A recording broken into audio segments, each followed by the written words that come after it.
வணக்கம் and welcome. இது மாலை முரசு தொலைக்காட்சியின் முரசரங்கம். இன்று நாம் விவாதிக்க இருக்கும் தலைப்பு நாடாளுமன்ற தேர்தலுக்கு தயாராகும் அரசியல் கட்சிகள். தேர்தல் பணியை தொடங்கிவிட்டதாக திமுக அறிவிப்பு. பிரதமர் மோடியின் தமிழக ஆன்மீக பயணம் ஆதரவை பெற்று தருமா? ரைட். விவாதத்திற்குள் செல்லும் முன் கருத்தாளர்களை அறிமுகப்படுத்தி விடலாம். அரங்கத்தில் நம்மோடு ஆண்டாள் பிரியதர்ஷினி திமுகவிலிருந்து வணக்கம் மேடம். திரு விஜயகுமார் இலக்கிய அணி அதிமுக வணக்கம். காங்கிரஸ் இருந்து திரு இதயத்துல்லா வணக்கம் சார், வாழ்த்துக்கள். விரைவில் நம்மோடு இணைய இருக்கிறார் வலதுசாரி சிந்தனையாளர் திரு ரமேஷ் சேதுராமன். ரைட், நம்ம ஃபர்ஸ்ட் மேடம் கிட்ட போயிடலாம். அந்த தேர்தல் பணி நாங்கள் தொடங்கிட்டோம் அப்படின்றத ஒரு அறிவிப்பு 21 சேலத்தில் 2 தள்ளி போய் திருப்பி 21 தொடங்குது. சூடுரைத்து விட்டோம். உரிமை மீட்பு அப்படின்ற இடத்துக்கு நம்ம போயாச்சு. தேர்தலுக்கான ஒரு பிரச்சாரமாகவும் அது நம்ம எடுத்துக்கலாம். ஸோ இன்னைக்கு நம்ம தொடங்கிட்டோம் அப்படின்னு சொல்லும்பொழுது இன்னைக்கு பார்க்குறோம் கேலோ இந்தியா, மோடி அவர்களுடைய அமர்ந்து கொண்டிருக்கிறார்கள் பேசணும். இது நம்ம எப்படி புரிஞ்சுக்கணும்? இது எந்த அளவுக்கு தேர்தலுக்கு தயாராயிருக்காங்க திமுக, அது எப்படின்றத நம்ம இல்லை, தேர்தலுக்கு முற்ற முழுக்க தயாராயாச்சு திமுக. இன்னைக்கு நீங்க நம்ம பார்த்த காட்சி கேலோ இந்தியாவில் பிரதமரோட இருக்காங்கிறது அது ஒரு நிகழ்வு. ஒரு பிரதமருக்கு என்ன மரியாதை கொடுக்க வேண்டுமோ அதை நம்முடைய தமிழ்நாடு அரசு, நம்முடைய தமிழக முதல்வர் எப்போதுமே சரியாக செய்வார் என்பதற்கு சாட்சியாக இன்றைக்கு அந்த நிகழ்வு இருந்தது. அதுமாதிரி காலையில் பார்த்தீங்க, அந்த ஒருங்கிணைப்பு குழு, அப்புறம் கூட்டணி கட்சிகளோட பேச்சுவார்த்தை குழு, அப்புறம் தேர்தல் அறிக்கை தயாரிப்பு குழு எல்லாமே தயாராயாச்சு. ஒரு ஜனநாயக முறைப்படி ஒரு தேர்தலை எப்படி எதிர்கொள்ள வேண்டுமோ அதற்கு திமுக எப்போதுமே தன்னுடைய படை பரிவாரங்களோடு, நம்முடைய தொண்டர்களோடு எப்போதும் தயாராக இருக்கும் என்பதற்கான சாட்சி தான் இந்த அறிவிப்புகள் எல்லாம். அதை தவிர இளைஞர் அணி மாநாடுங்கிறது நாளன்னைக்கு மிக சிறப்பாக நடக்க இருக்கிறது. அதுலேயும் நமக்கு அந்த உரிமைகளை மீட்போம், அதுதான் இப்போதைக்கு தேவை. மிக முக்கியமாக இப்போதைய தேவை எது என்றால் உரிமைகளை மீட்போம். ஏனென்றால் இந்த எதேச்சாதிகார ஒன்றிய அரசின் மூலமாக எல்லா மாநில உரிமைகளும் பறிக்கப்பட்டு கொண்டிருக்கின்றன என்பதை தமிழ்நாடு மட்டுமல்ல எல்லா மாநிலங்களும் உணர்ந்திருக்கின்றன. அப்படி உணர வைத்தவர் நம்முடைய முதல்வர் அப்படிங்கிறது மிகவும் குறிப்பாக நாம் சொல்ல வேண்டியது. நீங்க சொன்னீங்க டைட்டில் ஆன்மீக அரசியல்னு, அதுல நாங்க மாறுபடுறோம். இது பிரதமரின் ஆன்மீக அரசியல் இல்ல, இந்துத்துவ அரசியல். ஆன்மீகம் என்பது வேறு, இந்துத்வா என்பது வேறு. ஆன்மீகம் என்பது தமிழ்நாடு எப்போதுமே ஆன்மீக பூமி தான். அங்கே இந்தியாவிலேயே அதிக கோயில்கள் இருக்கக்கூடிய மாநிலம் எது என்றால் தமிழ்நாடு தான். ஆனால் நம்முடைய ஒன்றியம் செய்வது, நம்முடைய பிஜேபி அரசு, ஒன்றியத்தில் இருக்கின்ற பிஜேபி அரசு செய்வது எது என்றால் இந்துத்துவ அரசு. அது எக்ஸ்ட்ரீம் ஹிந்துத்துவா அப்படிங்கிறது.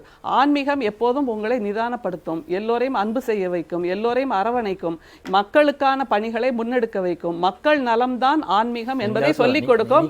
ஆனால் இதற்கு எதிர்த்து திசையிலிருந்து செயலாற்றுவதுதான் இந்துத்துவ அரசியல். நுட்பமான இடத்தை தான் தொட்டு இருக்கீங்க. ஏன்னா தொடர்ந்து நேற்று உதயநிதி அவர்கிட்ட கேட்ட போது கூட மசூதி இருந்த இடம் அதனால் அப்படின்ற ஒரு வார்த்தையும் சொல்றாங்க. இந்த பக்கம் திரும்பி பார்த்தா திரு சேகர் பாபு அவர்கள் என்ன சொல்றாரு அப்படின்னா, ஆன்மீக பயணம் அயோத்திக்கு போறவங்க நாங்க அனுப்பிச்சு வைக்க தயாரா இருக்கோம் அரசு மூலம். அதுல அந்த இடத்துல தான் இது கையாளுவது எப்படி அப்படின்ற இல்லையே, ரெண்டுமே தெளிவா இருக்காங்க. நம்முடைய மாண்புமிகு உதயநிதி அவர்கள் சொன்னது மசூதி இருந்த இடத்தில் அதை இடித்துவிட்டு ஒரு கோயிலை கட்டுவது.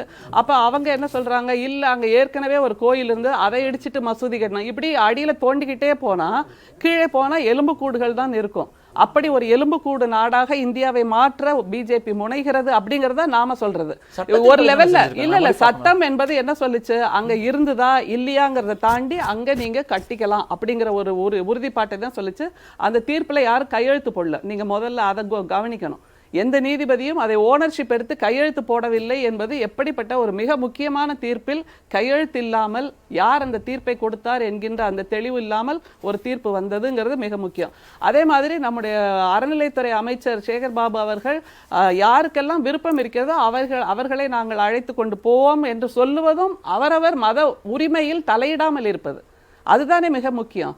அவரவர் மத உரிமை, அவரவருக்கு விருப்பம் இருந்தால் நீங்கள் செல்ல வேண்டும் என்று நினைத்தீர்களானால் அதற்கான வசதிகளை நாங்கள் செய்து கொடுக்கிறோம் என்பது ஒரு மனிதாபிமானம். அதுதான் ரொம்ப முக்கியம். ஆனால் ஒன்றிய அரசு என்ன செய்கிறது, ஒவ்வொருத்தருடைய மத உரிமையிலும் தலையிட்டு நீங்கள் அந்த ராமர் கோயிலுக்கு வந்தால்தான் இந்து, நீங்கள் ராமர் கோயிலை ஜெய் ஸ்ரீராம்னு சொன்னாதான் நீங்க இந்தியன் அப்படிங்கிற மாதிரியான ஒரு திணிப்பை செய்கிறார்கள் அல்லவா. நம்முடைய சேகர் பாபு அண்ணன் அவர்கள் நீங்கள்லாம் வாங்க, இந்த தெருவில் இருக்கவங்கலாம் வரணும், இந்த தெருவில் இருக்கவங்கலாம் வரணும்னு அப்படி கட்டாயப்படுத்தியா கூட்டிட்டு போகிறதா சொல்றாங்க. இல்லையே, உங்களுக்கு விருப்பம் இருக்குமாயின் அதற்கான வசதிகளை செய்து தர தமிழக அரசு தயாராக இருக்கிறது அப்படின்னு தான் சொன்னார். அதனால நீங்க தெளிவா இருக்கும், தமிழ்நாடு அரசு தெளிவாக இருக்கிறது. தமிழ்நாடு அரசு ஆன்மீகத்தை எப்படி பார்க்குன்னா மக்கள் சேவை தான் மகேசன் சேவை என்பதுதான் நம்முடைய ஒற்றை வைக்கப்படக்கூடிய ஒரு வாதம் பாஜகவில் இருந்து என்னன்னா, இல்லை இது இந்துக்களுக்கு எதிரான பல கட்டமைப்புகள் தொடர்ந்து வகுத்து வருகிறதுன்ற ஒரு வாதத்தையும் வைக்கிறதுனால தான் நான் ஏன் இதை கேட்கணும். ஆன்மீக பயணம் நீங்க சொன்னீங்க, ஆன்மீக பயணம் இல்லை, இது ஆன்மீகம். நம்ம ஏன் அதை போட்டிருக்கோம்னா, ஆன்மீகத்துக்கு எதிரானவர்கள் திமுகன்ற ஒரு பிரச்சாரத்தை தானே பாஜக இல்ல. ஆன்மீகத்துக்கு எதிரானது பிஜேபி. அவர்கள் செய்வது இந்துத்துவா மட்டும்தான். அவர்கள் செய்வது ஆரிய கோட்பாடு. இந்துக்கள் என்பவர்கள் இந்தியாவில் இருப்பவர்கள். இவர்கள் வந்தேரிகளை தூக்கி பிடித்துக் கொண்டிருக்கிறார் நம்முடைய ஒன்றிய தலைவர். இப்போ பேசும்போது கூட அவர் சொன்னார் பாருங்க, அருமை உடைத்தென்று அசாவாமை வேண்டும், பெருமை முயற்சி தரும் அப்படின்றார்ல. ஆனா அவர் பேசின ஏதாவது ஒண்ணு பொருத்தமா இருக்கா? யோசிச்சு பாருங்க. பேசுவது எப்பவுமே இவர் வந்து பேசி பேசி பேசி காது வலிக்குது கேட்டு கேட்டு. ஏனென்றால் அவர் பேசுவது இந்தியா ஜெயித்தது, 10 ஆண்டுகளில் விளையாட்டுக்கு புதிய உத்வேகம் கிடைத்துள்ளது. இவங்க என்ன பண்ணாங்க? விரல மடக்க சொல்லுங்க. நரேந்திர மோடி ஸ்டேடியத்துல போய் நின்னுகிட்டு அந்த உலக கோப்பையை நம்ம ஜெயிக்காதது நல்லதுன்னு இந்திய மக்கள் நினைக்கின்ற அளவுக்கு அவர்கள் இந்துத்துவாவை முன்னெடுத்தார்கள் இல்லையா? அதை யோசிச்சு பாருங்க. சரி, இன்னைக்கு அவர் பேசும்போது எனக்கு அந்த மல்யுத்த வீராங்கனைகள் கதறினார்கள் தில்லியின் தெருக்களில் நின்று. அவர்களுக்கு ஒரு முறையாவது காது கொடுத்து கேட்டாரா? ஒரு பிரதமர் என்பவர் என்னுடைய இந்திய மகள்கள் ஜெயிக்கும் போது நாங்கள் பெருமை கொள்கிறோம், ஜெயிச்சுட்டு வரும்போது பெருமை கொள்றாருல. அப்ப அவங்களுக்கு ஒரு பிரச்சனை வரும்போது காது கொடுத்து கேட்கணுமா இல்லையா? அவர்கள் அந்த பதக்கங்களை கூட கங்கையில் கொண்டு எரிகின்ற அளவுக்கு அவர்களை ஒரு தேர்தலுக்கு தயாராகும் திமுக தொடர்ந்து பாஜக மீது கூர்மையான விமர்சனங்கள் வைப்பதன் மூலமாக இந்த தேர்தலில் தனக்கான எதிரி பாஜக அப்படின்ற இடத்துக்கு இல்ல. எதிரி பாஜக இல்ல, சர்வாதிகாரம். தமிழ்நாட்டுக்குள்ளேயும் இந்தியாக்குள்ள இது இந்தியாவுக்காக நடக்கின்ற ஒரு தேர்தல். கேள்வியை புரிஞ்சுக்கோங்க. அதிமுக இருக்கு, பாஜகவும் இருக்கு. ஆனா நம்ம தொடர்ந்து கிரிட்டிசிசம் தொடர்ந்து செய்யக்கூடியது ஆன்மீக அரசியல் தாண்டி அவங்க இந்து எது சொன்னாலும் தொடர்ந்து இந்த வார்த்தை போர், வார்த்தை பிரயோகம், பேசுவது எல்லாமே பாஜக திமுகவாவே இருக்கே. நீங்க அதிமுக அப்படின்றது உங்களுக்கு எதிரியா பாக்குறீங்களா? இந்த தேர்தல் அவங்களும் பாஜக வெளில வந்துட்டோம், நாங்க தனிச்சு நிக்கிறோம் தான் சொல்றாங்க. அவங்க தனிச்சு நிக்கிறோம்னு சொல்றதை இன்னும் நிரூபிக்கலையோ அப்படிங்கிற ஒரு சந்தேகம் பொதுமக்கள் மத்தியில் இருக்கு. இல்ல அவர்கள் தனித்து நிற்பது தேர்தலுக்காக இல்லை. இப்போது கூட அவர்களுடைய செயல்பாடுகள் இன்னமும் அதிகமாக பிஜேபியை விமர்சனம் செய்வதாகவோ பிஜேபிக்கு எதிராக கருத்துக்களை கூறுவதாகவோ இல்லை. அப்படியே மயிலிறகால தடை விடுற மாதிரி, இல்ல தடவே இல்லாத மாதிரி, அப்படி நாசுக்காக பட்டும் படாமலும் தான் எதிர்க்கட்சி தலைவர் செயல்பட்டு கொண்டிருக்கிறார் என்பதை பொதுமக்கள் அது ஒரு வியூகம். ஏன்னா எல்லா கட்சிகளும் இந்த வியூகத்தை தான் இப்போது செய்து கொண்டிருக்கின்றன. இன்னமும் வெளிப்படையாக அப்படி வெடித்து வந்த மாதிரி யாருமே ஆக்ட் பண்ணல, யாருமே நடவடிக்கை எடுக்கல. ஏன்னா இருக்கக்கூடியவர்களுமா அதை நீங்கள் பொறுத்திருந்து பாருங்கள். ஏன்னா இப்போது ஏதாவது முயற்சி செய்தால் உடனே நம்முடைய ஒன்றிய தலைவர் தான் கூட்டணிகள் வச்சிருக்காருல, இடி, சிபிஐ அப்படின்னு எல்லாம், அதையெல்லாம் திரும்பவும் ஏவி விடுவார். ஆனால் இது நாள் வரைக்கும் இடி ஏவி விட்ட அத்தனை வழக்குகளும் நிரூபிக்கப்படாமல் சும்மா அந்த நேரத்தில் ஒரு பரபரப்பு சினிமா சீன் காமிக்கிறான்னு சொல்லுவாங்கல்ல, அந்த மாதிரி ஒரு பத்திரிகைகளுக்கு ஊடகங்களுக்கு தீனியை போட்டதாகத்தான் இருக்கிறது. விஜயகுமார் விஜயகுமார் ரொம்ப தெளிவா ஒரே விஷயம், நாங்க எதுக்கு பாத்தீங்கல்ல ஸ்ட்ராங்கா பேசுறோம், விமர்சிக்கிறோம், ஒன்றியம்னு சொல்றோம், பிரதமர் என்ன பண்ணாருன்னு கேள்வி வைக்கிறோம், பொது மேடைகளே நாங்க அவர்களை விமர்சனம் பண்றோம். ஆனா அதிமுக வெளியே வந்துட்டேன்னு சொல்லியும் அமைதியா இருக்காங்க அப்படின்ற ஒரு கேள்வி இருக்கு. ஃபர்ஸ்ட் அவங்க என்னன்றதை அவங்க சொல்லட்டும். இங்க வந்து 21 மாநாடு, குழுக்கள் அமைக்கப்பட்டது, அங்க பொறுத்த மட்டும் ஆன்மீக பயணம் நாங்க எல்லாம் போறோம். காங்கிரஸை பொறுத்த மட்டும் பாரத் ஜோடோ, நியாய யாத்ரா, இப்படி பலது ஆரம்பிச்சாச்சு. அதிமுக என்ன பண்ணுது? இன்னும் அதிமுக சேலத்தை தாண்டி இங்க வந்துருச்சா அப்படின்ற கேள்வியை தான் எல்லாரும் வைக்கிறாங்க. பதில் சொல்றேன். மாலை முரசு நேயர்களுக்கும் நெறியாளர்களுக்கும் பங்கேற்பாளர்களுக்கும் அன்பு வணக்கம். இந்த மாதிரி வணக்கம் நான் சொல்லல. அதாவது அம்மா சொன்னாங்க, அதாவது நாங்கள் எதிர்க்கிறது வந்து பிஜேபியை இந்துத்துவா அப்படின்றாங்க, இதுன்றாங்க. அதாவது வந்து நாங்கள் எல்லாருக்கும் பொதுவானவங்கன்னு சொல்கிறாங்க. பொதுவானவங்கன்னா இப்தார் நோன்புக்கு வந்து திறக்க போகிறாங்க, கிறிஸ்துமஸ் விழாவுக்கு போகிறாங்க, எல்லாருக்கும் போகிறாங்க. ஆனால் தீபாவளிக்கு இதுவரையிலையும் அவர் தலைவர் வாழ்த்து சொல்கிறதில்ல, விநாயகர் சதுர்த்திக்கு வாழ்த்து சொல்றது இல்லை. சொல்றேன் ஆனா பொதுவானவங்க, நான் வந்து என்ன சொல்றேன்னா எல்லாருமே பொதுவானவங்க, எல்லா மக்களும் பொதுவானவங்களா. இது பொதுவான கட்சியா திமுக இல்லைன்றத குற்றச்சாட்டா சொல்லி தருணங்கள் அவங்க என்ன சொல்றாங்கன்னா எங்களுக்கு நாங்களே வாழ்த்து. ரெண்டாவது அவங்க அம்மா சொன்னாங்க நாங்கள் வந்து வேகமா பிஜேபி எதிர்க்கலன்ற மாதிரி சொன்னாங்க. நேற்று கூட பார்த்தீங்கன்னா எங்களுடைய அண்ணன் ஜெயக்குமார் அவர்கள் வந்து நாங்கள் எந்த நாளும் பிஜேபியோட பாரதிய ஜனதா கட்சியோட கூட்டணி இல்லைன்னு அவர் திமுக தொடர்ந்து ஏன் இதை சொல்லிட்டே இருக்காங்க? சொல்லியிருக்காங்க. நம்பாதீங்க, அவங்க வந்து அவங்க இல்ல. என்ன அவங்க வந்து தடுப்பணை மாதிரி போடுறாங்க. இந்த சிறுபான்மை வாக்குகள் நாளுக்கு நாள் ஒரு பெரு அலையா வந்து அதிமுக பக்கம் சாயுது. ரைட். அதை தடுக்கிறதுக்காக வேண்டி இவங்க வந்துட்டு இல்லை இவங்க மறைமுகமான ஒரு கூட்டணி வரும், அப்படி வரும், இப்படி வரும்னு சொல்லி அந்த வாக்கு வங்கியை வந்துட்டு அவங்க தக்க வைக்கிறதுக்காக, சிறுபான்மையோருடைய ஓட்டுகளை தக்க வைக்கிறதுக்காக திமுக அப்படி சொல்லுதுங்க. நாங்கள் அதிமுக அதாவது வந்து தேர்தலில் வந்து பார்த்திங்கன்னா நாங்கள் எப்பயோ நாங்கள் மாவட்ட செயலாளர் கூட்டத்தில் நாங்கள் அறிவிச்சிட்டோம், பிஜேபியோடு நாங்கள் கூட்டணியில் பாரதிய ஜனதா கட்சியோடு கூட்டணி இல்லைன்னு அறிவிச்சுட்டு அதில் நாங்கள் பயணம் செய்துன்னு இருக்கிறோம்.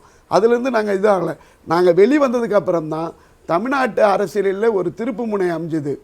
திமுக ஒரு பக்கம் என்ன பண்ணுறதா தன்னுடைய கூட்டணியை தக்க வைத்துக் கொள்றதுக்காக வேண்டி இன்னைக்கு எல்லா விதமான இதுவும் பண்ணின்னு இருக்கிறாங்க. அவங்க கூட்டணி நீடிக்குமான்றது நீங்கள் பொறுத்து இருந்து தான் பார்க்கணும். திமுக கூட்டணியில் இருக்கிற கட்சிகள் இருக்குமான்றது வந்து, ஏன்னா நான் பிஜேபி அவர் அது காங்கிரஸ் கட்சி தலைவர் அவரை வச்சுக்கினே நான் சொல்கிறேன்.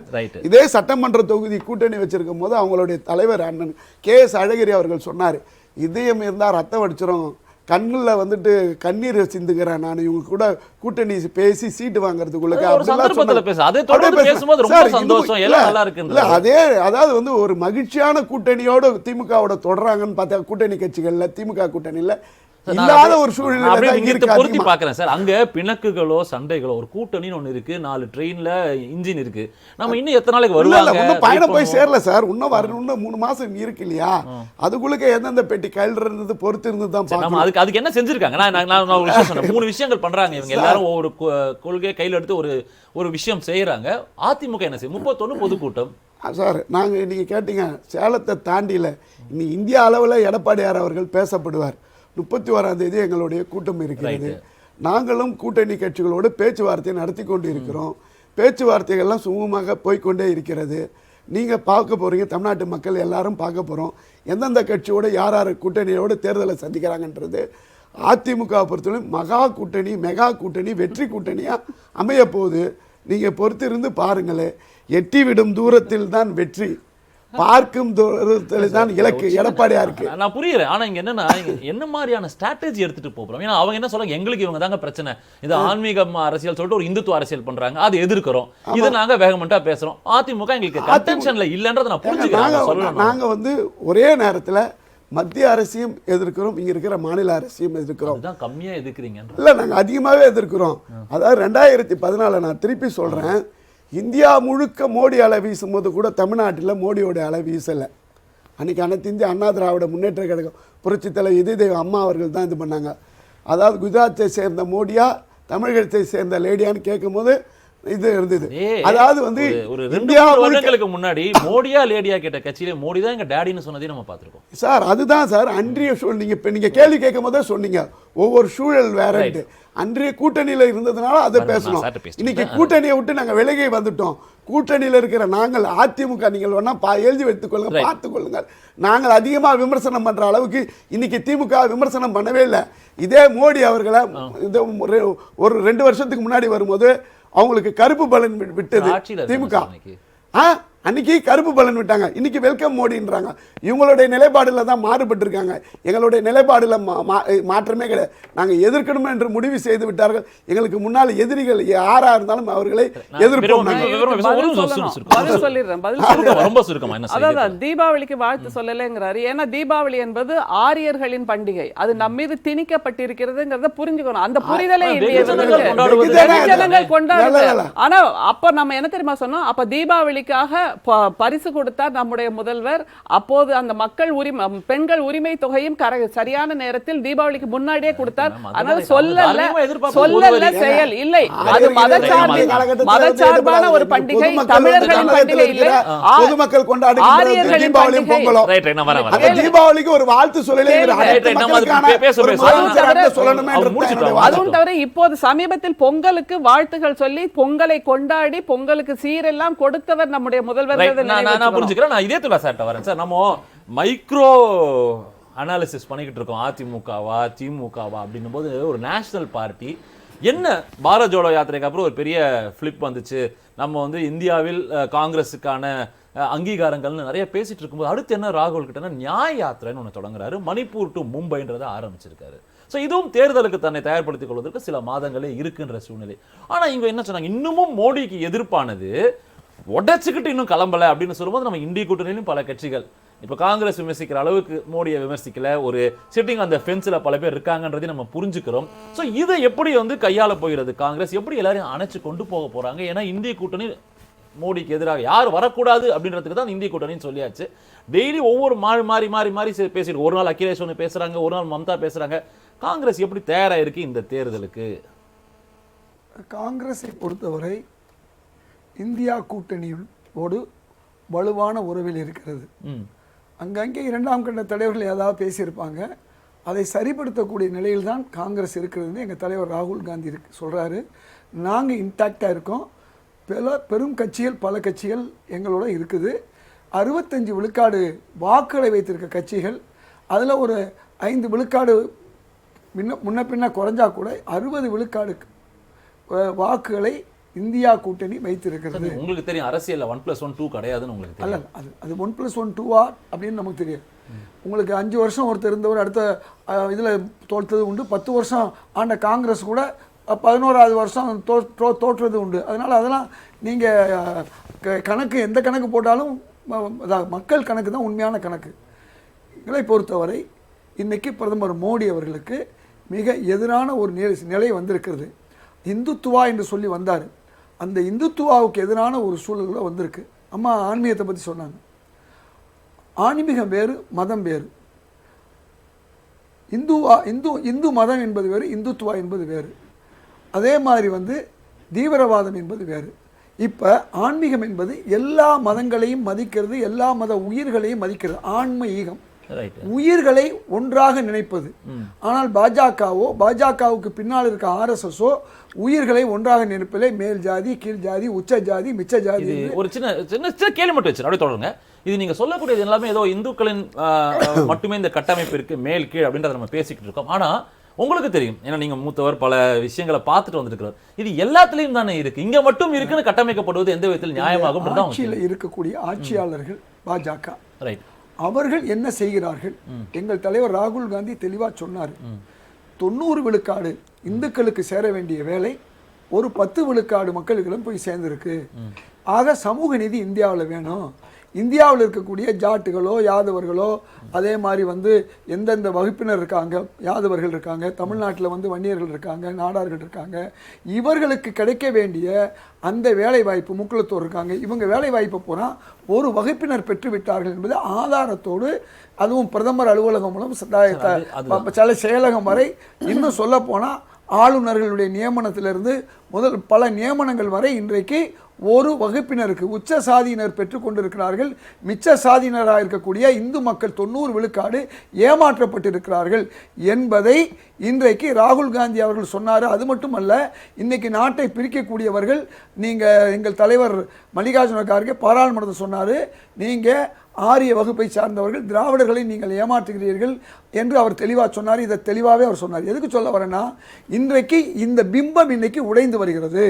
இன்றைக்கு இந்த உடைந்து வருவதற்கு காரணம் என்னன்னு சொன்னால், இந்த ஆன்மீகம் என்பது இல்லை அவங்கள்ட்ட இருக்கிறது.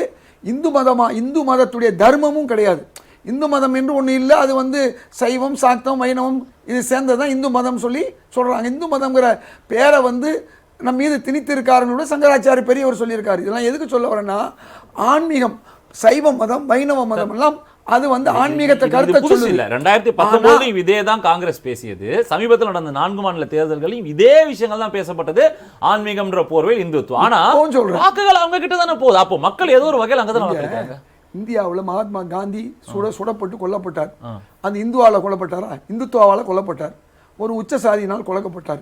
அதுக்கு பின்னால நீங்க பாத்தீங்கன்னா, செய்யக்கூடியவரை நம்ம பார்க்கணுமா, பார்க்கணுமான்ற கேள்வி வருது. தொடர்ந்து 15-20 ஆண்டுகள் காங்கிரஸ் ஆட்சியில் இருந்துச்சு. அந்த காங்கிரஸ் ஆட்சியோட ஆட்சியை இழந்துச்சு. நம்ம தெரியாதா?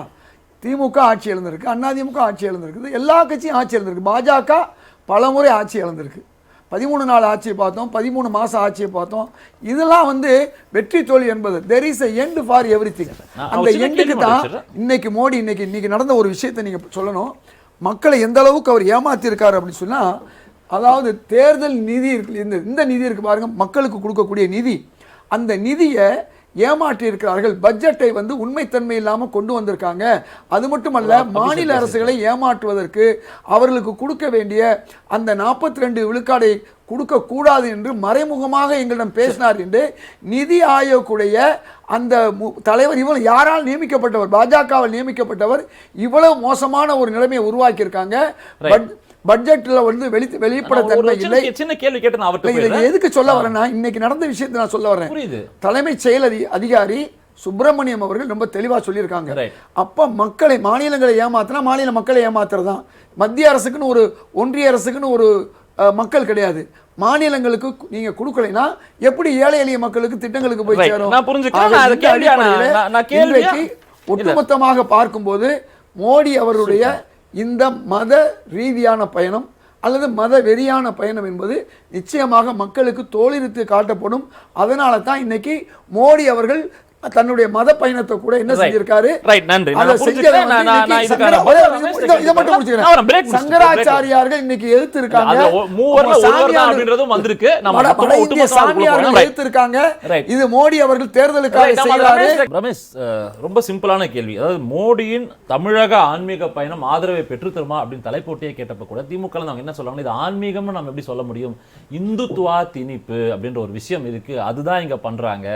ரெண்டாவது, அரசு என்பது எல்லாருக்கும் பொதுவானது. இப்போ திமுக நாங்கள் எல்லாரையுமே பொதுவாக தான் பார்க்குறோம். இப்போ சேகர் பாபு அவர்கள் சொன்னது கூட அயோத்தியாவுக்கு நாங்கள் போகிறதுக்கு ஹெல்ப் பண்ணுவோம்னு சொன்னதும் கூட விருப்பப்பட்டவங்களுக்கு அப்படின்னு. இந்த மாதிரி நடுநிலையாக பார்ப்பதே அல்ல.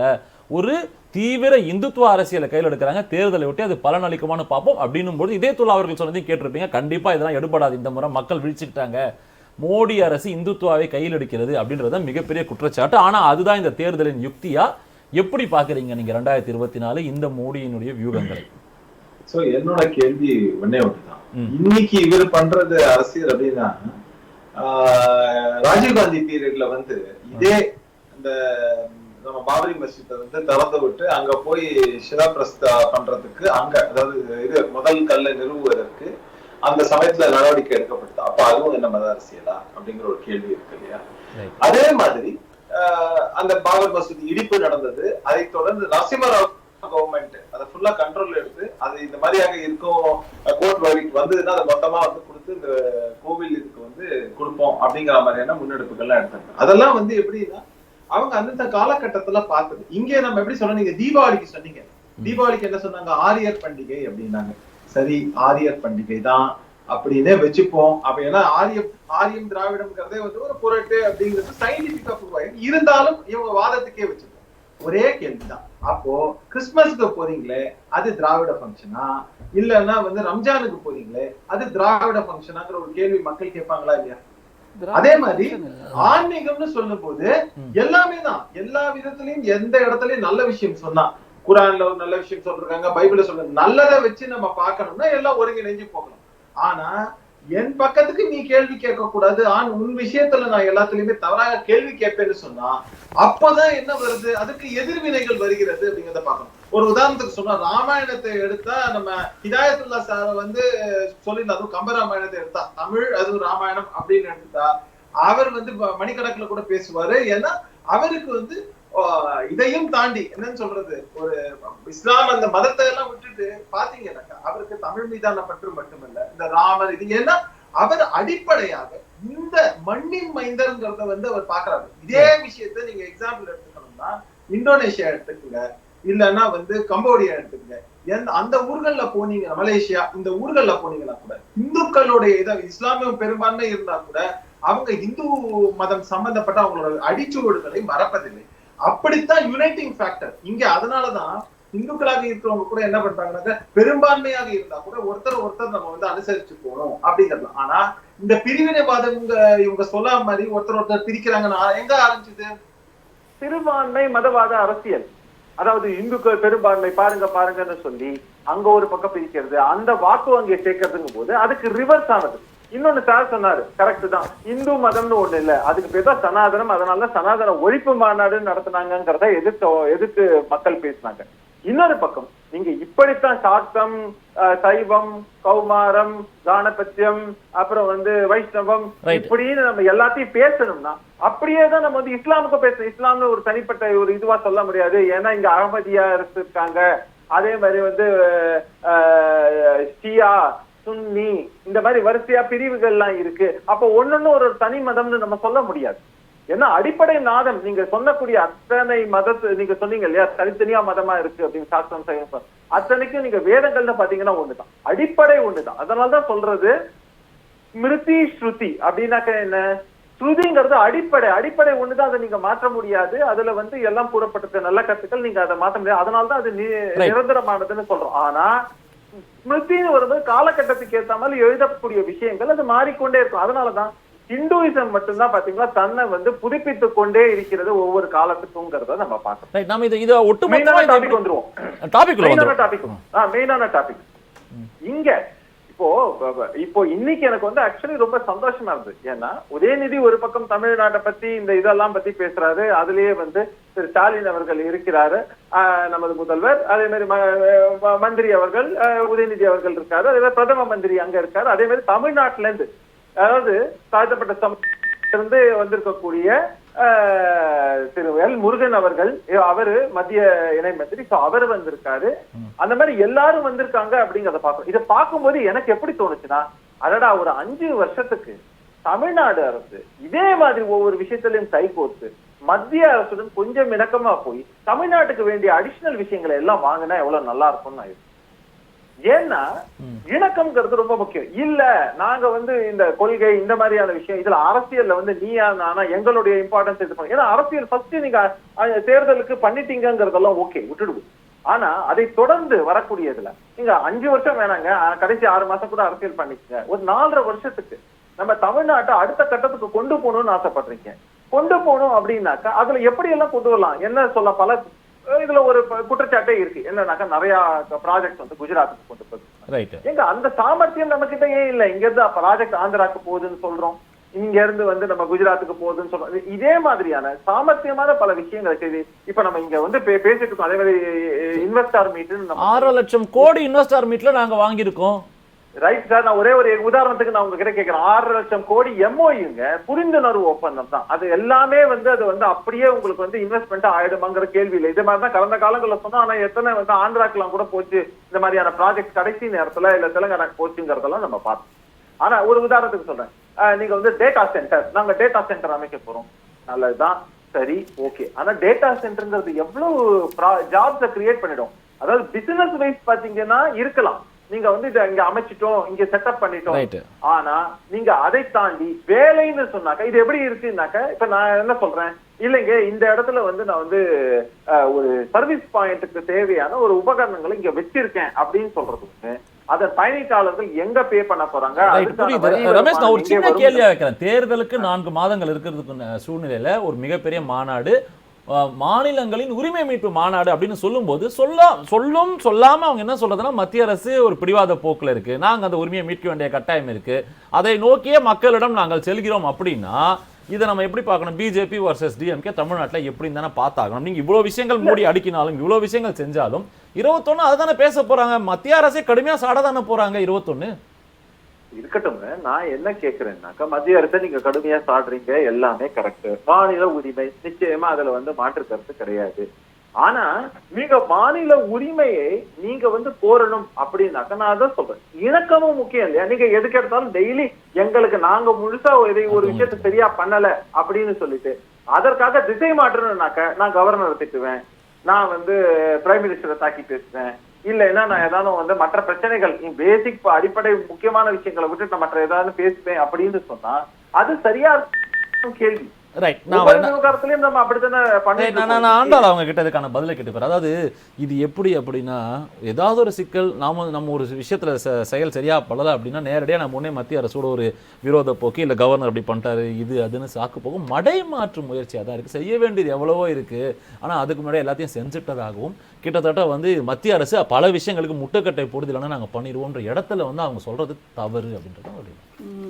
எப்போவுமே தலைப்புகளை மடைமாற்றம் செய்வதில் அவங்க ரொம்ப கெட்டி. இன்னைக்கு அதை நம்ம சகோதரர் நிரூபிச்சிட்டார் திரும்பவும் ரமேஷ் அவர்கள். அந்த கருத்துக்கு தான் பதில் நம்முடைய இதயத்துல்லா சகோதரர் சொன்னார். எப்படி நிதி ஆயோக் என்பது எவ்வளவு தூரம் பாரபட்சமாக செயல்பட வேண்டும் என்று ஒன்றிய தலைவர் அந்த தலைவருக்கு அறிவுரை சொன்னாருங்கிறது இன்னைக்கு வெளிவந்திருக்கு. அதை தவிர இன்னொன்னு சொல்றார் ரமேஷ் சார், என்னன்னா இணக்கமாக இருக்கணும், அதன் மூலமாக பல விஷயங்களை வாங்கிக்கணும் தமிழ்நாட்டுக்கு அப்படிங்கிறாருல. இது இணக்கமா இருக்கிறதா, அடிமைத்தனத்தோட இருக்கிறதா, சொந்தமான கருத்தியலோட இருக்கிறதா, அல்லது ஒன்றியம் சொல்லுகின்ற எல்லாவற்றுக்கும் தலையாட்டி பொம்மையாக இருக்கிறதா? இப்படி பாக்குறேன் நான். இல்ல, இதனால் நம்முடைய மோடி அவர்கள் குஜராத் சிஎம் இருந்தப்போ இணக்கமா இருந்தாரா ஒன்றியத்துக்கு? அவர் எத்தனை முறை எல்லாவற்றுக்கும் கொடி பிடித்தார் என்பது எல்லாருக்குமே தெரியும். எதிர்ப்பு கொடி பிடித்தவர் தான் பிரதமர் ஆன உடனே இருக்கிற எல்லா மாநில அரசுகளையும் இல்லாமல் ஆக்க வேண்டும் அப்படிங்கறதா இப்ப அவரோட திட்டமா இருக்கு. இன்னைக்கு நீங்க பாத்தீங்கன்னா ஒரு பிஸி ஷெட்யூல் 22 அயோத்தியா அது இருந்தாலும் நேரடியாக வந்து உதயநிதி அழைப்பு கொடுத்திருக்காரு. நான் அதை கலந்துக்கிறேன்னு வந்தது அவர் கொடுக்கக்கூடிய அந்த இடம் திமுகவில் இருந்து அமைச்சர் அரசிலிருந்து வந்து கொடுக்காரு, நான் வரேன்னு சொல்லி தமிழ்நாட்டுக்கு வந்திருக்காருன்னா அந்த அது ஒரு படி இணக்கம். சரி, இப்ப பிஸி ஷெட்யூல்ங்கிறீங்க, அப்போ பிஜேபி தான் இந்த கோயில் கும்பாபிஷேகத்தை பண்ணுதா? அதை வெளிப்படையா ஒத்துக்கோங்களேன். திரும்ப திரும்ப அது ஒரு ஏதாவது பிரச்சனைன்னு வந்தா மட்டும் இல்ல அது ஒரு ட்ரஸ்ட் பண்ணுது அப்படிங்கிறீங்க. ஏதாவது ஒரு முக்கியமான விஷயம் இப்ப நீங்க சொல்றீங்க இது பிஸி ஷெட்யூல்ல இங்க வர்றாரு அப்படின்னு. ஒரு பிரதமர் பிஸி ஷெட்யூல்ல இருப்பாருன்னு நம்ம நினைச்சிட்டு இருக்கோம். அவருக்கு 24 மணி நேரம் அரசியல் வேலைகள் இருக்கும் நம்ம நினைச்சிட்டு இருப்போம். ஆனா ஒரு மாசமா இந்தியால என்ன நடக்குது? ஒன்றிய தலைவர் திரும்ப திரும்ப திரும்ப திரும்ப 100 கோயில்களுக்கு போயிட்டு வந்துட்டு இருக்காரு. அங்க ஆரத்தி காமிக்கிறார், பூஜை பண்றார், மந்திரம் சொல்றார். ஒரு பிரதமர் செய்ய வேண்டிய வேலையா இது அப்படிங்கறதானே மத தலைவர்கள் கேக்குறாங்க. அவர் பிரதமர் செய்ய வேண்டிய வேலை எவ்வளவோ இருக்கு. நீங்களே சொல்றீங்க பிஸி ஷெட்யூல்னு, ஆனா அவர் செய்யவே இல்லையே. கடந்த ஒரு மாசமா அவர் திரும்ப திரும்ப பூஜை தான் பண்ணிட்டு இருக்காரு, தியானம் பண்ணிட்டு இருக்காரு, அனுஷ்டானம் பண்ணிட்டு இருக்காரு, எத்தனையோ விஷயங்களை நம்ம சொல்லலாம். அப்படிங்கும் போது இப்போது பிரதமர் எல்லா செயல்பாடுகளுமே எல்லா நியூஸ் டிபேட்ஸையுமே முற்ற முழுக்க ஒரு உபன்யாசம் மாதிரி கதா காலட்சேபம் மாதிரி மாத்தியாச்சு. ஒரு மாசமா நம்ம யாருமே வேற எதையுமே பேசல. எப்போ எடுத்தாலும் ராமர் கோயில் டிபேட்டு, நம்முடைய ஒன்றிய தலைவர் அவர் செய்கிற அனுஷ்டானம் பிரதிஷ்டா அது இதுன்னு அதைத்தான் பேசிட்டு இருக்கோமே. ஏதாவது ஒண்ணு பேசியிருக்கோமா? தொழிற்சாலையை இங்க தொடங்குறோம் அதை பேசியிருக்கோமா? மருத்துவமனை தொடங்கணும் அதை பேசியிருக்கோமா? இளைஞர்களுக்கு வேலை வாய்ப்பு இல்லை அதை எங்கேயாவது பேசியிருக்கோமா? முற்றிலுமாக மடைமாற்றம் செய்யப்பட்டிருக்கிறது இந்தியாவின் சிந்தனை. இந்திய 140 கோடி மக்களும் ராமரை தவிர வேற எதையுமே சிந்திக்காதீங்கன்ற நிலைக்கு கொண்டு வந்து வச்சிருக்காங்க. ரமேஷ் சொல்றார் இணக்கமா போகன்னு. இணக்கமாக போவதற்கு எப்போதுமே தமிழ்நாடு தயார். ஆனால் இப்போது ஒன்றிய தலைவர் அதற்கு அப்படி இணக்கமா போகணும்னா ஒரே மாசத்துல 2 தடவை வந்திருக்காரு. 1000 கோடியை கொடுத்திருக்கலாம்ல. வெள்ள பாதிப்பு ஏற்பட்ட அந்த இடத்துக்கு கொடுக்கவே இல்லை. குஜராத்துக்கு போனப்போ மறுநாளே 1000 கோடி போகுது. இந்தியாவில் தமிழ்நாடும் ஒரு மாநிலம் தான். 900 கோடி கொடுத்தேன்னு சொன்னாங்க. அது 900 கோடி தமிழ்நாட்டுக்கு உண்டான நிதிதானே தவிர மத்திய அரசின் பங்கீட்டிலிருந்து வரவே இல்லை. அவ்வளவு அக்கறையாக இருக்கிறது. தமிழ்நாட்டின் மீது அவ்வளவு அக்கறை. அவர் பிஸி ஷெட்யூல்ல வந்திருக்கார் கேலோ இந்தியாக்குன்னா இந்தியாவில் அரசியலையே கேலோவாக செய்து கொண்டிருக்கிறார் நம்முடைய ஒன்றிய தலைவர். அதுல ஒரு சீரியஸ்னஸே இல்ல. அவர் ஆன்மீகத்தில் அதிக நாட்டமாக இருக்கிறது என்றால் அரசியலை விட்டு வெளியேறலாம், யாருமே தடை சொல்லல.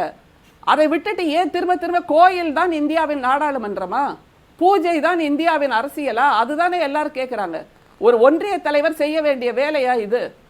ரைட், நான் உங்களுடைய கேள்வி புரிஞ்சுக்கிறேன். ரொம்ப சுருக்கமா சொன்னீங்கன்னா நான் விஜயகுமார் போகணும். அவர் ரொம்ப நேரம் வெயிட் பண்ணிட்டு ரொம்ப சுருக்கமா. இல்ல 1925 இந்த இந்து மகாசபையோட அஜெண்டா என்னவா இருந்ததுன்னா இந்தியாவை இந்து ராஷ்டிரமாக மாற்ற வேண்டும் அப்படிங்கிறது. அது 2025 நம்முடைய மோடி அவர்கள் செய்து காட்ட வேண்டும் என்கின்ற தமிழ்நாடு கோரிக்கையும் வைக்கப்பட்டது 69. இன்னைக்கு அதை சொன்னா சிரிப்பாங்க இல்லையா? சோ அது காலத்தின் கட்டாயம் ஒரு காலமா மாறுது. சரி, நான் விஜயகுமார் சார் வர அவங்க சொன்ன 2 கேள்வி கேட்டுடுறேன்.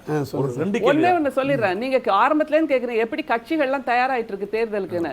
நம்முடைய பிஜேபி ஏற்கனவே தயாராயிடுச்சு. அதுல இப்போ சிபிஐ இடி அதெல்லாம் தாண்டி தெய்வீக கூட்டணி அமைச்சிட்டாங்க.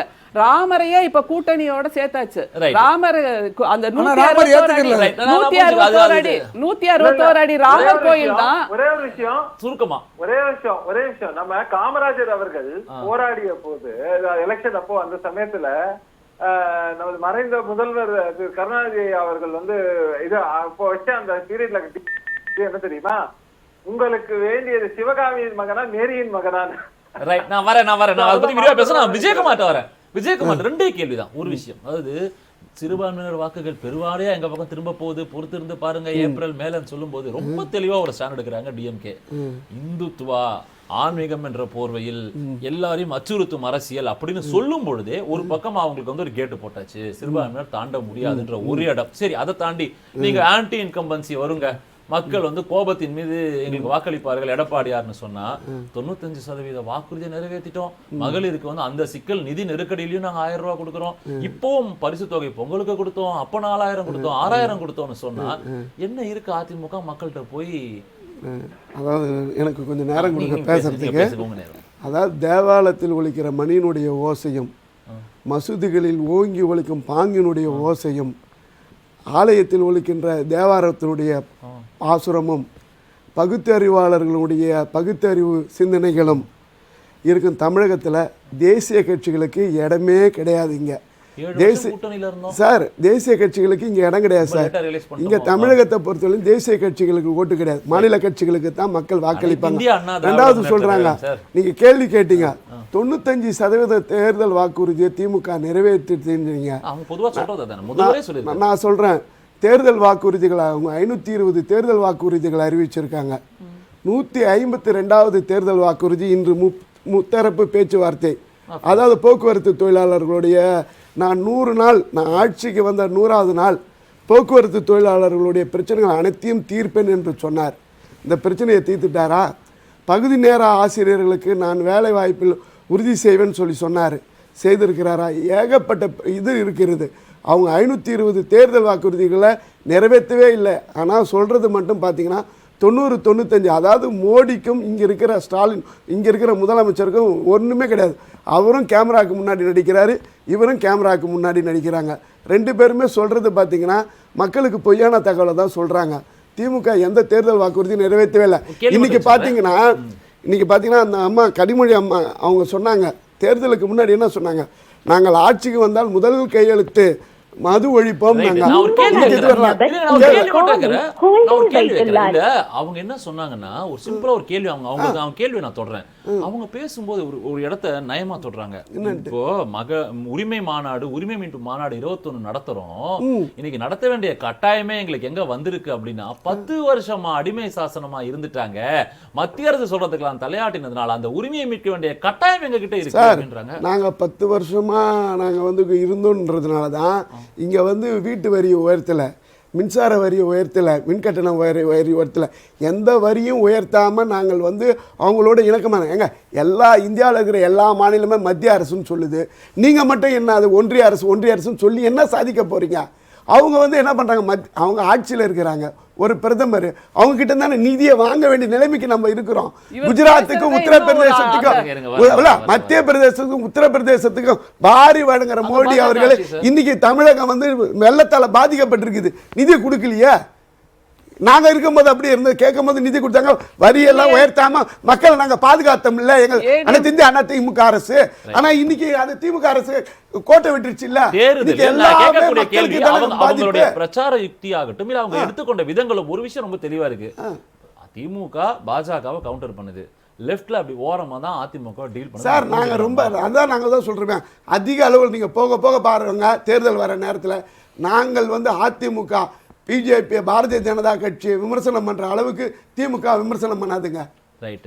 நாங்க விமர்சனம் பண்றோம். மக்கள்கிட்ட எப்படி எடுத்துட்டு போறோம்? மக்கள் வந்து தமிழக மக்கள் வந்து முதல் முறையாக தமிழக மக்கள் வந்து இன்னையவரையிலும் அதாவது வந்து மோடி அலை வீசும் போது கூட தமிழகத்தில் அவருடைய அலை இங்கே அவர் செல்லுபடி ஆகலை. இப்பயும் இந்த வருகின்ற தேர்தலையும் பார்த்தீங்கன்னா உங்களுக்கு வந்துட்டு மத்திய அரசுக்குன்றதில்ல, மாநில அரசு இங்கே வந்து மாநில அரசுக்கு தான் மக்கள் வாக்களிப்பார். அதாவது திமுக மீது எதிர்ப்பு வாக்குகள் எங்களுக்கு விழும், அதிமுக நிச்சயம் வெற்றி பெறும். அதிமுக சார்பை சாரையாக அணியாக படைப்படையாக கூட்டணி கட்சிகள் பேச்சுவார்த்தை நடத்தி கொண்டிருக்கிறார்கள். அதுல என்ன சின்ன சிக்கல், நான் சென்ற தேர்தல் வரைக்கும் இருவராக சந்தித்தவர்கள் ஒருவர் இன்னைக்கு நான் வந்து சார் உச்சநீதிமன்றமே நீ தீர்ப்பு சொல்லிடுச்சு சார், எங்களுடைய உதிரிகள் துரோகிகள் இருக்க தான் செய்வாங்க. ஒரு கட்சியில் வந்து எங்கள் கட்சியில் பொறுத்தவரையிலையும் ஒரு கட்சியினுடைய தலைவர் பொதுச் செயலாளர் இறந்ததுக்கு பிறகும் கட்சியை கட்டமைப்பும் போது இந்த மாதிரி சூழ்நிலைகள் ஏற்படும். அதையும் தாண்டி கட்சியையும் தொண்டர்களையும் கட்டுப்படுத்தி வெற்றியை நோக்கி அழைத்து செல்வார் எடப்பாடியார். அந்த அளவுக்கு திறமைசாலி. இப்போ 2.5 கோடி தொண்டர்களும் யார் பக்கம் இருக்கிறோம்? எல்லோரும் எடப்பாடியாருடைய பக்கம். எடப்பாடியார் அவருடைய விரல் அசைவில் நாங்கள் காரியமாற்றுறதுக்கு தயாராகவே இருக்கிறோம். அதுதான் இங்க கேள்வி. இந்த தேர்தலை பொறுத்தவரை 39 எம்பிக்களை வச்சுட்டு இருக்காங்க திமுக. அப்போ ஆப்வியஸ்லி இந்த தேர்தலில் பிரச்சாரம் பண்ண அவர்களை எதிர்த்து இருக்கணும். அந்த அளவுக்கு வீரியத்தோடு இறங்கி இருக்காங்க. சார் நாங்கள் 6 மாசத்துக்கு முன்னாடியே தேர்தல் வேலையெல்லாம் நாங்கள் தொடங்கிட்டோங்க சார். நாங்கள் பூத்து கமிட்டி எல்லாம் போட்டாச்சு. இந்திய வரலையும் கூட்டணி கட்சிகளோட பேச்சுவார்த்தை நடத்திருக்கோம். அதுதான் குருஷேத்திர யுத்தம். தேர்தல் என்னும் குருஷேத்திர யுத்த காலத்தில் அதிக அளவு வெற்றி பெற்றவர்கள் அதிமுக தான். நாங்கள் தோத்த உடனே விஸ்வரூப எங்கள் தொண்டர்கள்லாம் வந்து ரொம்ப எழுச்சி ஆயிடுவாங்க சார். எழுச்சானோடனே நாங்கள் இதே வந்து நான் சொல்கிறேன், 1996 தேர்தலில் நாங்கள் படுதோல்வி அடைஞ்சோம். 1996 படுதோல்வி சந்தித்தோம். ஆனால் 98 பாராளுமன்ற தேர்தலில் நாங்கள் வெற்றி பெற்று எங்கள் அம்மா கொண்டு வந்துட்டாங்க. அதே மாதிரி இப்போ அது போன்றே இன்று எங்கள் எடப்பாடியார் வந்து இந்த பாராளுமன்ற தேர்தலில் அதிக அளவு 40க்கு 40 அதிமுக தான் வெற்றி பெறும். இதில் சார் ரொம்ப சிம்பிளாக நம்ம ஒரு தொடர்ந்து பேசக்கூடிய விஷயம் என்னன்னா, இந்துத்துவ அரசியல், ஆன்மீகம், போர்வை, இப்படி பல விஷயங்கள் சொன்னாலும் இதையும் தாண்டி போன தேர்தலையும் நம்ம பார்த்துருக்கோம். பல இடங்களில் மோடி என்கிற லீடர்ஷிப்கான ராட்டிஃபிகேஷன் பேசுகிறாங்க. இந்தியாவின் பொருளாதார வளர்ச்சிகள்னு சில ஜிடிபி இதெல்லாம் ஸ்டாட்டிஸ்டிக்ஸ் எடுத்து வைக்கிறாங்க. வெளிநாடுகள் இந்தியாவை மதிக்கக்கூடிய தன்மை, சூப்பர் பவர், 4வது மிகப்பெரிய பவர், எக்கானமிக்கல் பவராக வரும், இத்தனை ட்ரில்லியனை நோக்கி நகரும், இதெல்லாம் தானே தொடர்ந்து பேசுகிறோம். ஆனால் நாம வந்து பிக் அண்ட் சூஸாக இதை மட்டுமே எடுத்துக்கிறோம். இதுதான் பேசக்கூடிய இடத்துல காங்கிரஸ் சரியா எடுபடுமா? இது 10 ஆண்டுகளாக பொருளாதாரம் வீழ்ந்திருக்கிறது. அதுதான் உண்மை. அதாவது மக்கள்கிட்ட நீங்கள் பல மடங்கு வரியை வசூல் பண்ணியிருக்கீங்க. மக்கள்கிட்ட சேமிப்பு இல்லாமல் போச்சு. பாதிக்கப்படுறது இந்திய மக்கள். வெளிநாட்டு ஊடகங்களோ நம்ம இந்தியாவில் இருக்கக்கூடிய மோடி ஆதரவு ஊடகங்களோ சொல்வதை பற்றி நம்ம பேச முடியாது. இன்றைக்கு வேலை வாய்ப்புடைய நிலைமை என்ன? இன்றைக்கு கிட்டத்தட்ட 14 கோடி பேரை வறுமையிலிருந்து மீட்டாங்க காங்கிரஸ் ஆட்சியில். இவங்க என்ன பண்ணியிருக்காங்க? இன்னும் வந்து வறுமையில் உள்ளவர்கள் அதிகமாகி தான் இருக்காங்க. இவங்க சொல்லக்கூடிய அந்த கணக்கெல்லாம் இருக்குது பாருங்க, ஜிடிபி கணக்கு. இன்னைக்கு வந்து நரசிம்மராவ் அவர்கள் காலத்தில் நம்முடைய டாக்டர் மன்மோகன் சிங் காலத்துடைய ஜிடிபிக்கு இவங்களால் போக முடியல. 4, 5, 6 அந்த லெவலில் தான் இருக்காங்க. அதுவும் இவர்கள் 2% உயர்த்தி இருக்காங்க. அது போக உங்களுக்கு ஜிஎஸ்டியால் பாதிக்கப்பட்டவர்கள் இன்றைக்கி 720 பொருள்களுக்கு காங்கிரஸ் ஆட்சி காலத்தில் வரியே கிடையாது. ஆனால் இவங்க அத்துணை பொருள்களுக்கும் வரியை கொண்டு வந்துட்டாங்க. அப்போ மக்கள், பாதிக்கப்பட்ட மக்களுக்கு தான் அந்த நிலைமை தெரியும். இன்றைக்கி உங்களுக்கு வந்து அவர் சகோதரர் சேதுராமன் சொன்னார், நரசிம்மராவ் காரணம் ராஜீவ்காந்தி. இவராவது நாள்தோறும் பல கோயிலுக்கு போகிறாரு நம்முடைய பிரதமர் மோடி அவர்கள். ராஜீவ்காந்தி அழைக்கும் இடத்துக்கு போனார், அயோத்திக்கு போனார். அங்கே போய் கோயிலை உடைச்சி, பாபர் மசூதி இருந்துச்சா இல்லையா? நரசிம்மராவ் ஆட்சியிலையும் இருந்துச்சு. எப்போ வீழ்ந்துச்சு? நரசிம்மராவ் ஆட்சியில் அவர் கேளுங்க, அதான் சொல்ல வரேன். 91 சுற்றி உங்களுக்கு இது நிற்குது. எது நிற்குது? ரிசர்வ் போலீஸ் நிற்குது.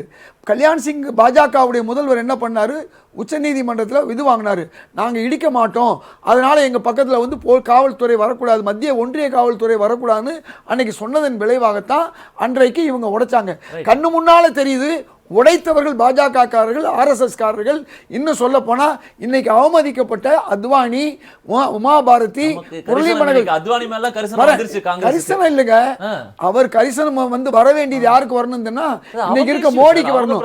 அவருக்கு பாருங்க, ஒரு படத்துல அமாவாசை ரோலில் வருவாங்க. அது கடைசியாக பார்த்தா அவரே முதல்வர் ஆவார். அந்த மாதிரி அத்வானியுடைய காலடியில் இருந்தவர் இன்னைக்கு பிரதமராக இருக்காருங்க. ஆனா அந்த அத்வானியை வந்து இன்னைக்கு இழுத்துட்டாரு. இன்னொரு விஷயம் இதெல்லாம் நீங்க பட்டியலிடுறீங்க, எல்லாம் செய்யறீங்க. நம்ம நிச்சயமா மோடியை வீழ்த்தணும்ன்ற ஒரு கட்டாயம் இருக்கு. ஆனா இந்திய கூட்டணி தொடங்கிய இடத்துல தான் இன்னி வரைக்கும் இருக்கு. இன்னைக்கும் சீட் ஷேரிங் பேசுறோம், கிட்டத்தட்ட 3 மாதங்களாக ஒவ்வொரு கூட்டத்துல தான் பேசுறோம். கேட்கறது தேர்தலே தனித்தனி பேச்சுவார்த்தைக்கு தனித்தனி குழு போட்டாச்சு. இப்ப தமிழ்நாட்டில் கூட காங்கிரஸ் தான் அலையன்ஸ் இல்லை, தேர்தல் குழு போட்டாங்க, சீட் ஷேரிங் போட்டாங்க, 5 குழு போட்டிருக்காங்க, தலைவர் முகுல் வாசனிக்கு தலைமையில் போட்டிருக்காங்க, பேசிக்கிட்டு இருக்காங்க. இதில் ஒரு ஸ்ட்ராட்டஜி இருக்குது. அந்த ஸ்ட்ராட்டஜி காலம் தாழ்த்தி தான் வரும். இதை ஏன் சொல்கிறேன்னு சொன்னால், இன்றைக்கு காங்கிரஸ் கூட்டணியோடு சேர்ந்து இருக்கக்கூடிய 26 கட்சியும் உண்மையான கட்சிகள், பாராளுமன்ற உறுப்பினர்கள் இருக்கக்கூடிய கட்சிகள், சட்டமன்ற உறுப்பினர் கட்சிகள். ஆனால் 38 கட்சி இருக்குன்னு சொல்றக்கூடிய பிஜேபிக்கு ஒரு பெரிய கட்சி சொல்லுங்க, இருந்த ஒரு கட்சி அதிமுக, அதுவும் உங்க வேணான்னு சொல்லிட்டாங்க. அப்ப இன்றைக்கு அவங்க வந்து ஏற்கனவே அவங்க வந்து பெற்ற இது நம்ம பார்க்கலையா, வாஜ்பாய் இந்தியா ஒளிர்றது நாங்கள் தோக்கலையா, அதனால தோல்வி என்பது நிச்சயமாக வரும். இதில் நீங்கள் முக்கியமான சொல்ல வேண்டியது ஒரே ஒரு விஷயம்தாங்க. அதாவது அன்றைக்கு பாராளுமன்றத்துக்கு தலைவராகவும் இந்தியாவுக்கும் தலைவராக இருக்கக்கூடிய நம்முடைய குடியரசுத் தலைவரை முர்மு அவர்களை பஞ்சமர் என்று நாடாளுமன்றத்தில் திறப்பு விழா பண்ண விடாம ஒதுக்கி வச்சாரு நம்முடைய பிரதமர் மோடி. இன்னைக்கு இவரை வந்து சூத்திரன் நினைச்சிட்டு உச்ச சாதியினர் இவர் போய் அந்த கோயிலுடைய அந்த பண்ணக்கூடாதுன்னு சொல்றாங்க. அதாவது பிறர்க்கின்னா முற்பகல் செய்யும், நமக்கின்னா பிற்பகல் தாமே வரும். இதுதாங்க விஷயம். இன்னைக்கு ஏங்க இந்து மதத்தினுடைய ஒரே ஒரு நிமிஷம், இந்து மதத்தினுடைய உண்மையான தலைவர்கள் ஏன் மோடி எதிர்க்கிறாங்க? ரமேஷ் எதிர்க்கிறாங்களா? அது வந்து மோடிக்கான எதிர்ப்பு இருக்கு இதுல அப்படின்றாரு. அது ஒண்ணு. ரெண்டாவது அவர் சொல்லியிருக்காரு, நாங்க நிதானமா வருவோம், ஆனா நாங்க ஒரு வியூகம் அமைச்சிருக்கோம், இத்தனை பேர் சொல்லக்கூடிய ரெப்ரசன்டேஷன் இருக்கக்கூடிய கட்சிகள் எங்க கிட்ட இருக்கு, தேர்தல்ல பாருங்க மோடி வீழ்த்தப்படுவான்ற நம்பிக்கையை தான் இதயத்துல்லா கொடுக்குறாரு. இவங்க எந்த அளவுக்கு கூட்டணி அமைக்கிறாங்கன்னா, இந்த மாதிரி ஏதாவது அட்லீஸ்ட் ரெப்ரசன்டேஷன் இருந்தாதான் அந்த கட்சிகளுக்கு ஹோப் இருக்குன்னு சொல்லி கொண்டு வந்திருக்காங்க. ஆனா என்டிஏல அப்படி இல்ல, எல்லாம் சின்ன கட்சியா இருந்தா கூட வாங்க வரவேற்கணும்னு அரவணைச்சிருக்காங்க. இங்க அப்படித்தான் பார்க்கணும். Point number 1. ரெண்டாவது விஷயம், அப்படியே இல்லைன்னா கூட பெரிய கட்சிகள் இல்லைன்னா கூட மோடிங்கிற இந்த சின்ன கட்சிகளுக்கு கூட உதவும் அப்படிங்கிற அளவில் அவங்க பாக்குறாங்க. அது கடந்த காலங்களையும் நடந்திருக்கு. ஒரு உதாரணம் சொல்லணும்னா அப்னாதல் அந்த மாதிரியான கட்சிகளை நம்ம பார்க்கலாம். மூணாவது முக்கியமான விஷயம் வந்து, எங்கேயும் வந்து திரௌபதி முர்மு அவர்கள் வந்து சொல்லல. கடந்த காலத்துல இதே மாதிரிதான் ஒரு இதை சொன்னாங்க. ஏன்னா ராம்நாத் கோவிந்த வந்து அங்க வந்து ப்ரொஜெக்ட் பண்ணப்போ அவருக்கு எதிராக ஓட்டு போட்டது இந்த கூட்டணி. யார் ஒரு தாழ்த்தப்பட்ட சமூகம்னு சொல்லக்கூடிய அவர் ஜனாதிபதியா வந்த பின்னால ஒரிசா கோயில்ல உள்ள நிபுணர். ஒரு நிமிஷம். அதே மாதிரி இங்க திரௌபதி முர்மு அம்மையார் அவங்கள வந்து ஒரு நாட்டுடைய முதல் குடிமகனாகவே வச்சு அழகு பாக்குறாங்க போது அவங்களுக்கு இதெல்லாம் மறுக்கிறாங்க அப்படின்னு உரிமையை மறுக்கிறீங்க. தவறு இல்ல, நிச்சயமா கிடையாது. அங்க என்னன்னாக்க இங்க பிரதமரே, நாடாளுமன்றமா இருக்கலாம், இங்க இருக்கலாம், அவங்க இந்த ரெண்டு விஷயத்திலுமே பிரதமரே ஒரு அழைக்கப்பட்டவர் தான். பிரதமர் வந்து அங்க வந்து பிரதான இவருங்கிறது கிடையாது. அங்க ஸ்பீக்கர் கூப்பிடுறாரு, இங்க வந்து இந்த ட்ரஸ்ட்ல இருந்து கூப்பிட்டுருக்காங்க, அவ்வளவுதான். அப்படி இருக்கும்போது நீங்க முர்முவை கூப்பிட்டாங்களா இல்லையா, அந்த அம்மையார் வந்து அவங்க ஒத்துக்கொண்டார்களா இல்லையா, எதுவுமே தெரியாமல் அழைக்கப்படல, அவங்கள அவமதிச்சுட்டாங்க, அதுவும் இந்த காரணத்துக்காகன்னு சொல்றதெல்லாம் அது ஏற்றுக்கொள்ள விதமாக இல்லை. இன்னொரு விஷயம், இவருக்கு வந்து தெளிவாக சொல்லப்பட்டிருக்கு, ஒரு கோவில்னு வரும்போது நீங்க தான் சொன்னீங்க இல்லையா, ஒரு பக்கம் இவர் நினைச்சா என்ன வேணா பண்ணுவார் போலின்னு. அப்படி கிடையாது. கோவில்னு வரும்போது அதற்கான நியமனங்களை கடைபிடிக்க வேண்டும்ங்கிறதுக்காக சொல்றாங்க. ஒரே வரியில காங்கிரசின் அந்த யூனிஃபைடு இந்தியா கூட்டணியை எதிர்கொள்ளுமா பிஜேபி, தாங்குமா? ஒரே சுருக்கமா அது இன்னைக்கு அவங்கள பார்த்தா பெருசா ஒரு ரொம்ப ஸ்ட்ராங்கா இருக்காங்களா அப்படிங்கிற ஒரு கேள்வியே இருக்கு. ஏன்னா அதுவும் குறிப்பா ராமர் கோவில் இந்த விஷயம் இப்ப நடந்திருக்கு. இதை வச்சு ரெண்டு தரப்பும் அரசியல் பண்ணுவாங்க. அவங்களும் பாருங்க, அவங்க வந்து எதிர்க்கலன்னு சொல்லல, ஆனா இன்னைக்கு போக மாட்டோம், ஆனா வரும் நாட்கள் அவங்க எல்லாம் போறாங்க பாருங்க ராமர் கோவிலுக்கு. ஏன்னா அது உங்களுக்கு ஒரு தேர்தல் பின்னடைவு பயப்படுறாங்க. தேர்தல் பணியை தொடங்கி விட்டதாக திமுக அறிவிப்பு. பிரதமர் மோடியின் தமிழக ஆன்மீக பயணம் ஆதரவை பெற்று தருமா? அரங்கத்துக்கு வந்து கருத்துக்களை பகிர்ந்து கொண்ட மூவருக்கும் இணையத்தின் வழியாக இணைய திரு ரமேஷ் சேதன் அவர்களுக்கு மிகப்பெரிய நன்றி. மற்றொரு நிகழ்ச்சி சந்திக்கலாம். இது மாலை முரசு தொலைக்காட்சியின் முரசரங்கம்.